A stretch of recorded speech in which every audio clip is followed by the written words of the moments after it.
Welcome to my studio. Thanks for dropping by. Today, I'm going to share with you my experience trying out oil pastels for the first time. I'm using the Mungyo Oil Pastels on Canson Mi Tientes Pastel paper. First, let's just revel in the moment that I actually used a new art supply within an hour of receiving it. This never happens. I was so excited to give them a try and see what I could do.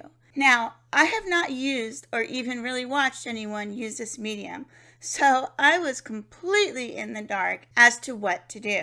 I began by transferring my line work and decided I would use masking film because masking film works on everything, right? This way, I wouldn't have to worry about pushing the background into my subject while keeping my lines nice and crisp. The masking film worked well.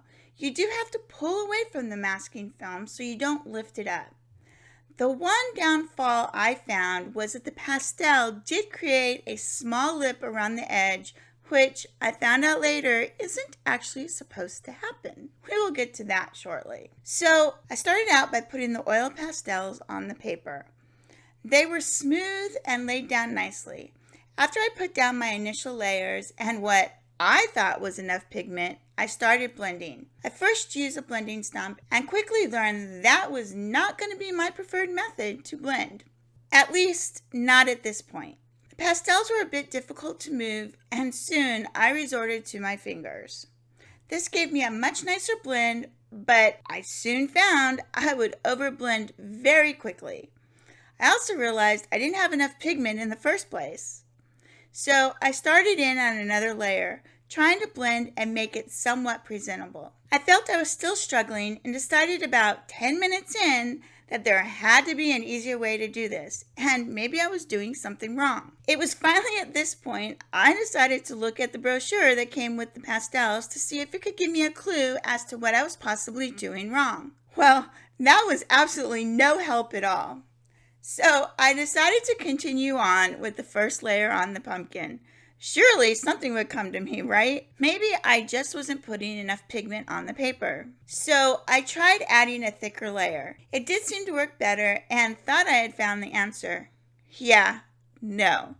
I still struggled and finally, after getting the first layer of the pastels over the entire pumpkin, decided it was probably about time for me to find out different ways to blend. I mean, why do that before you start? So I typed in different ways to blend oil pastels, and what's the first thing that shows up? Baby oil. Dancing Dingledorfs. It's not just for blending colored pencils anymore. No, do not use baby oil in any artwork. It's not archival and never truly dries or evaporates. So please, do not use baby oil. Now that I got that out of my system, I continued to search for ways to blend and found out that you could also use solvents such as Gamsol and OMS or odorless mineral spirits. I thought this was interesting and then decided it was a bit too late for that unless I wanted a paper full of mud. Then there was the blending stump. Yep, tried that. Wasn't my preferred method for larger areas. Next was friction. Yep, got that one down since that is what I've been doing for this entire piece. Then there was laying colors next to one another and using friction or a blending stump to blend together. Yep, got that covered too. The last one was layering on top of one another and blending them together using a lighter color to blend. Tried that and wasn't a fan. Now, I didn't mind layering one on top of another and blending with friction, but just not leaving it as it was. Well, while that was eye-opening, I basically had been doing half of that on my own, so I clearly wasn't doing it wrong as far as blending in and of itself. I think it came down to just not understanding the medium properties and having to learn how to lay the colors on the paper so they would work the way you wanted them to. I think another one of my downfalls was I didn't use the paper for what I wanted to do. I have used the Canson paper before, but have never really been a big fan, but thought I would give it a chance for this piece. Yeah, nope. So back to the drawing I went, armed with the new information that will be great for future work, but I still had this one to tackle. I decided to continue to layer, which, by the way, Apparently there shouldn't be super thick layers of pastel. Good to know. A bit late for that advice. We'll keep it in mind for future works. I mean, I clearly couldn't have thick on one part and hardly any on another, so thick it was. I mean, if you're gonna commit, you might as well commit all the way, right? I decided to try and find some way to salvage this art piece. I wanted it loose, but not quite that loose. I asked my husband what he thought, and he said, "It's loose all right, like diarrhea." Hey, at least he was honest. I love the way he tries to lighten my serious side with these little quips. Well, with that bit of encouragement, I went about my merry way trying to refine the pumpkin. I started on the smallest area first, near the top, adding more pastel, of course. Then, blended again with my finger, and what do you know? It was actually working a bit better. I started moving around the pumpkin, laying down color in a different order, really trying to understand how to make this medium work. Then I found that if you lay it down just right, then you only need to rub across it a couple of times. And boom, the blend works. OMG, where was that knowledge like 2 hours ago? This is where things started turning around a bit. I was better understanding how to blend and lay the pastels down to get the appearance I wanted. I still struggled a bit, but I felt I was more confident than when I started. So much so that I was going to venture on to trying something new. Shocker, right? Are you enjoying this video? Consider subscribing and hitting the bell notification so you don't miss out on future videos like this, and a share is always appreciated. If you have a funny or frustrating story about one of your art experiences you'd like to share, leave it in the comments below. Surely I can't be the only one going through these struggles. I wanted to put more texture on the leaf and stalk and had to find a way to do this. I started on the stalk and suddenly found I was liking the texture and the look and just needed to soften it a bit. But how? The tip of a small blending stump. So I pulled out the smallest one I have, that fragile little thing, and ever so lightly softened it a bit. Now, I didn't completely smooth it out. Just a little rub here and a bit of a dab there, and boom, there it is. Amazing what not overblending does. I just wasn't sure how I wanted to do the leaf.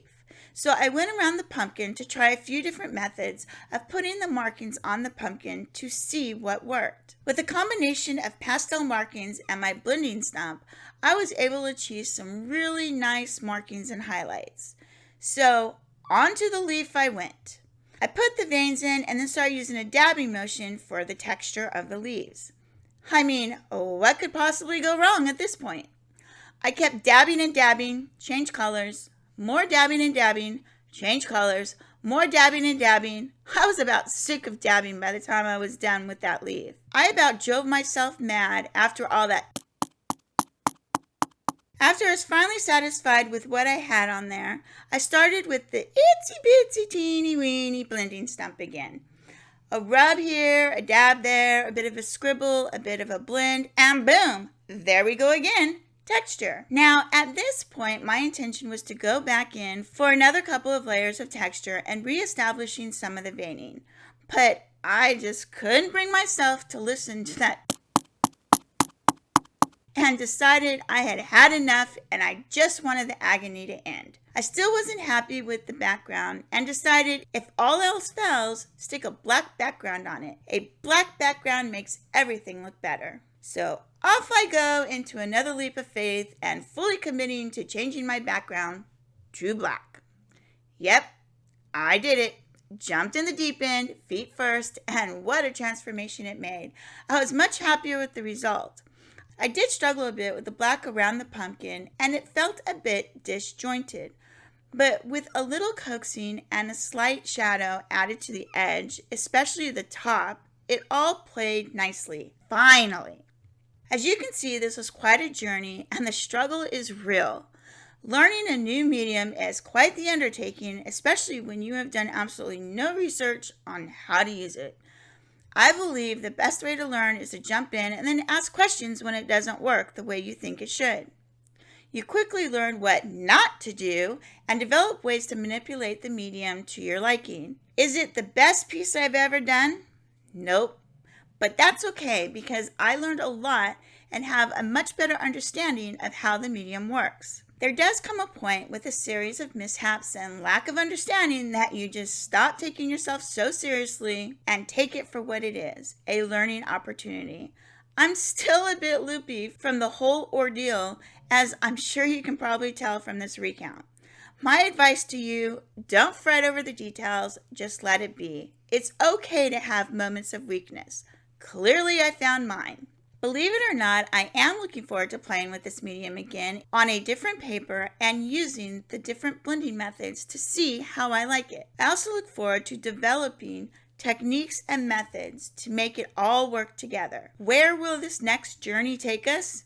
Stay tuned to find out. I'm Wendy O'Brien. Thanks for taking a stroll down memory lane. Until next time, keep on arting.